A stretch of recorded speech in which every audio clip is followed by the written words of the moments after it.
Guys, if you have never added a sticky note to a Jamboard before, it is very simple. So this video will be very short and sweet, but you just come over here, and if you hover over icons, obviously it'll tell you what it is. So this one right here is a sticky note.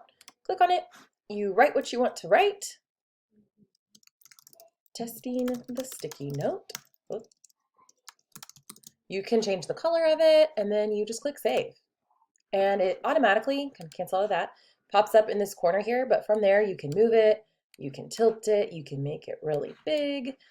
Keep in mind that the whole class will be commenting on each of these Jamboard slides, so don't want to make it too big. And then if you decide to edit it, delete it, you can do that as well.